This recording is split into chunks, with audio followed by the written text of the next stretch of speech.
Hey, okay. Well, I started to journal tonight, but I really wanted to say this aloud because man, this last week it's really been an intense week for me. Like I had he's not even an ex, he's like I guess he's kind of an ex, and he just called and, he was talking about how we should get back together and how he felt all these types of ways. He was talking about, his new apartment and trying to get me to come over, and then he was trying to get to meet me, and I was in San Francisco, and he was like trying to meet me in San Francisco, and I was kind of like, I don't understand, why. I don't understand. Why are you calling me? This is the bigger question. I don't know why you're calling me. I don't feel like I have anything to offer you at all, and I feel like we got to a really clear place where, like, I'm not the one for you. So why the fuck are you calling me? Like, what is it that you want from me? And that's a whole bag of worms. And I just really feel like things are very confusing for me. If you've seen my other video that's kind of about the February, like dating circuit, all of the guys that I'm talking to right now are very nice guys. Like, they are very, very nice guys, and I like them. I like them all a lot. And I think that they're all great. Men. And I want to be better because I want to feel like I can contribute something to, to these guys' lives. Like, I don't want to feel like I am this person with a half cup coming to everyone else and expecting them to give me shit. And it's just very difficult for me because I also feel like it's very hard to, like, run from my past while also living in my future and dealing with my current reality. Like, all of it is very hard at one time, and I don't like it. Like, it doesn't feel good to and for me now. It doesn't feel good. And like, there's just some things, like some conversations that I've had this week, and I wish I would have come forward like right away and really so I'm all, my nose is running and my eyes are watery because I was totally crying. I just feel like, I I'm in a I really feel like a lot of people see me as like some, I can't even describe it, man. Like, I actually don't know what people see me as. Maybe some people see me as their enemy in some way. I'm not really sure why. I couldn't explain it because I don't know. Like, I don't know these people, and I think that these people don't know my life. They still have these ideas, about where I stand on either certain political issues or I don't know, just a variety of shit. And I think for the most part, a lot of people are, making assumptions and they're incorrect. But there's also like my reality, right? Like my lived experiences, which are valid and they're true and they're real. They're real. They're real. Oh, God. And I guess, I really feel like I've been having all of these feelings lately around relationships, like relationships with men in general, which I feel like it would probably be like a healthy thing for me to do, to stay out of a relationship for probably like a year or maybe even 2 years. I feel like that would probably be a really healthy thing for me to do. But I feel like that's very difficult because there is quite a lot of temptation around me. And I feel like, I have a lot of, I shouldn't say that. I don't have a lot of like wants or anything. It's not that. It's just more like I I feel like I'm in a place where, whatever I've turned this current reality into, it's like now I have to live with it. And I just, the other night going out with Shiloh was just so petrifying. Like, to see those, like, basically a group of women jumped my friend, and I tried to pull her out of the fight, and that failed miserably. But to see the anger just floating through these women, and to see how willing they were to just hurt another person, to hurt Shyla, to hurt me. They were making all kind of threats to me, and I just feel like, I have a lot of anger too, and I really have to work very hard to stay in a safe space where I feel safe, because if I get to a place where I feel unsafe, it doesn't end well. Like, I probably feel like I probably would have killed one of those girls, and not in a funny or joking way. Like, I don't fight for fun. Like, I fight to live. And that's not a fun fight to fight. And I think other people have never fought that type of fight, ever. And it's sad, because when those people actually get to a place where they have to fight that fight, I think the grim reality of kind of like what it means to fight to live comes to surface. And, it isn't really about a he say, she say type shit. Because there's nothing really, to be honest, there's nothing really that could happen in America that should really force you to really fight. To be honest, I mean, pretty much every situation at this point, you have the capacity to deal with in a legal way and get justice. Unless you're me, of course, then that doesn't apply. But for someone else, you definitely have the ability to take your case to court and have it heard.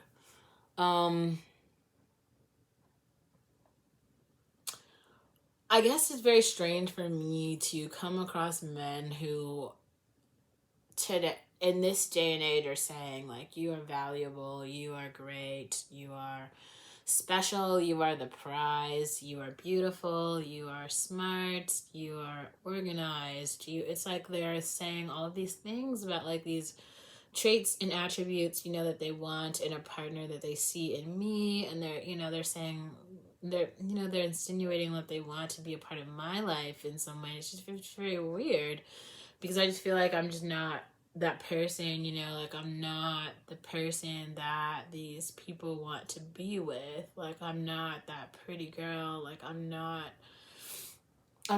that rich girl. I'm not that smart girl. I'm just like something else. And I feel like I've always been that. I'm just like something else.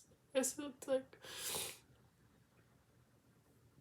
sometimes the weight of just like never ever being good enough, it like sits somewhere on your shoulders and like on your soul, and you just try to find meaning with being like not good enough.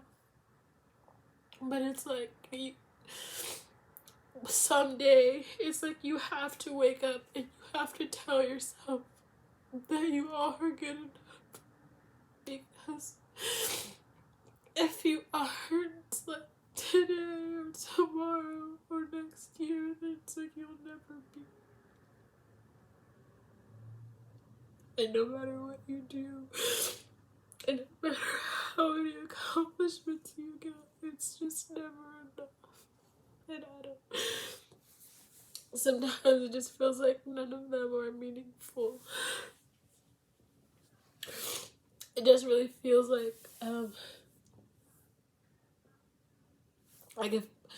if my accomplishments were to come from someone else, they would be meaningful. But because they came from me, they are not meaningful that someone gave me something that I didn't deserve. And it's like the more that I look and I search, I can never find anyone who's more who's more worthy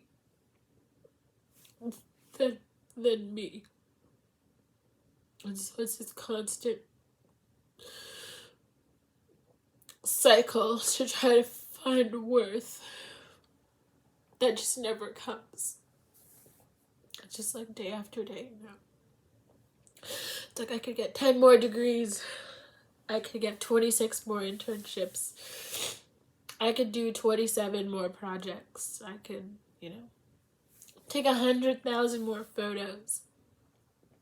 Travel to 20 more countries, and it wouldn't be enough because there's always someone else who did more, who has more, and who's done it faster and better.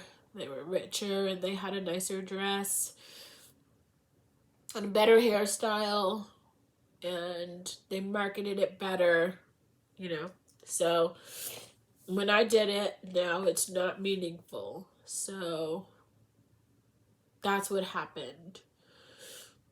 And I just can't continue running for worth. Because I feel like I'm running on empty. And I can't run anymore. I don't have any more gas. And there are no gas stations to go to, and there's no amount of money that could buy any more fuel. The amount of energy and fuel that I have now is all that I'm ever gonna get. And I'm never gonna get more.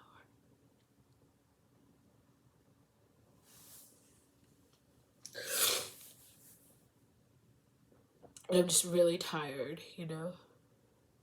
Because, sometimes, I guess when I was younger, I felt like, Olivia, it's important to pay your dues and wait your turn, Because there's someone else, this other person had way less than you.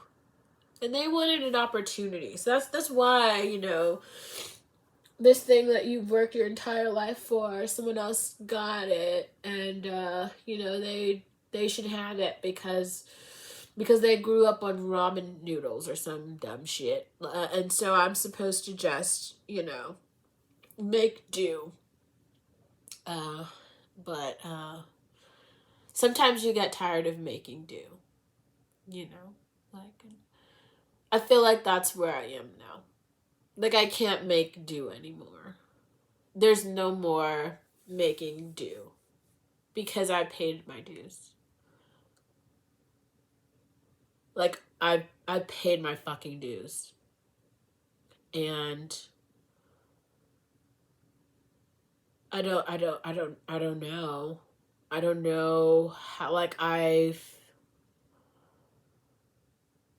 I guess specifically I'm thinking now in terms of work. And I've known for a while I didn't want to do any blue collar work because people are shitty and they have counterculture and subculture and they lack education, right? They're just people who grow up in these subsectors and sub-communities of society, and they haven't been around other groups. So they don't know how to behave. They don't know how to grow. They don't really know anything. They just keep going, and I keep going too. We all keep going. Everyone just keeps going. And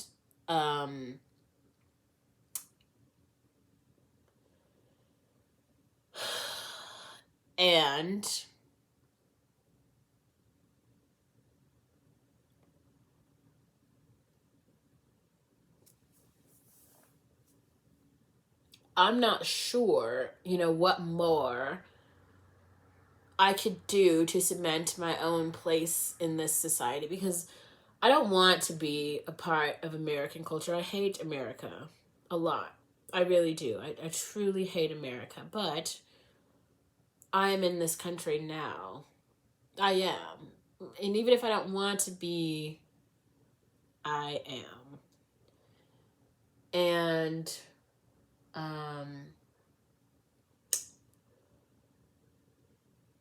I am. And like I don't know what to say or to like to do about that,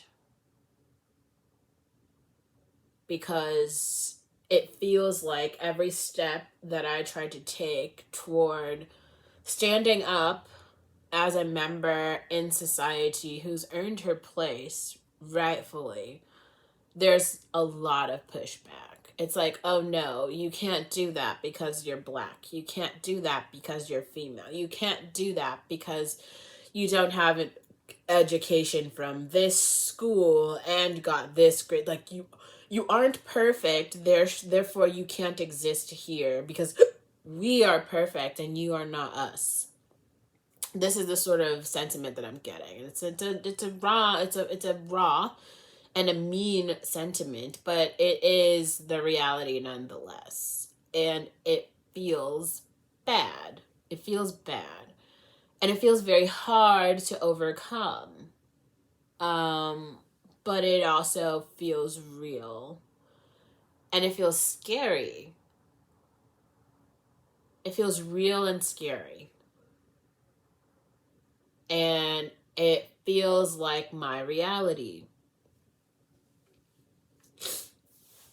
And that feels bad. That feels bad. And I want it to feel better.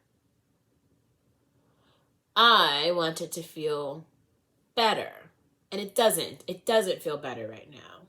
Because it still feels like things that I've worked for some reason, society has decided to switch and say, like, yeah, but those accomplishments that you have are now bullshit because they're coming from you. But if they were coming from someone else, they wouldn't be bullshit and they would be extremely meaningful. But the fact that they came from you, one Twitter tweet and now your accomplishments are meaningless. So sorry, girl, like, try again next time. And it's just kind of like, huh, that's so interesting. So now things that, like, I've worked for by like birth or purchase, and we can get into what those specific things are at a later date. But even those things now don't hold value, or you know what I mean? It's like I made good decisions and I did things right to make my life better, but now because other people were not mentally prepared or socially prepared for me to exist in places where I would succeed. Now I'm supposed to pivot and have a culture shift just because I'm not white. I'm sorry, girl, but no. Like, Karen's gonna have to move the fuck over, and Peter is too. Because, fuck you. Really, there's not two things. And the crazy part about all of it is, like, and I keep asking myself this over and over and over. At every stage of my life, I've always just been the best. And it's like, every single time I look back, it's just kind of like, who was better? And the answer is no one. The answer is honestly no one. But there's always some subliminal bullshit like, oh, you didn't smile 2 times on Tuesday. Oh, you wore the pink Air Forces instead of the purple ones on Wednesday. Oh, you missed 1 rehearsal on Saturday. Therefore, what you've been working toward for 7 years now, we have to give it to someone else. So these are like opportunities that really already exist. Like there's something else to doing it, the Beyonce way and just literally creating your own table. But I just kind of felt like that was way too much work. Like I don't think that I should have to create my own table. Because if I create my table, no one else is ever going to be allowed to sit at it. Ever. Which is kind of funny because I think a lot of people keep thinking that they will be able to do shit the way that I did it. Like, I created some path that, like, they're going to be able to follow. No. No. Because I don't play fair. And I don't use timelines. And I'm not you. I'm not you. There's a certain level of ruthlessness. I keep saying this. There's a certain level of ruthlessness that it takes to get here. The amount of emotional suppression that happens to deal with the number of microaggressions that I've dealt with is kind of like insurmountable, you know? It's not just like a few, like one or two. It's like hundreds. Hundreds. And I don't think most of you have the capacity to deal with hundreds of microaggressions. Like, you're not that strong.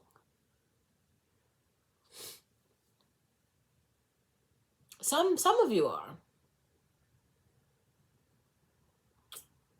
You know, if you've honestly felt like desensitization, where you just feel nothing for years, like years, you know, then maybe you understand. And I'm not, if that's your situation, yeah, I'm not speaking to you because you know. You know. You know. But if you're listening to that and you're like, what the fuck is she talking about? I'm not speaking to you. It's not for you.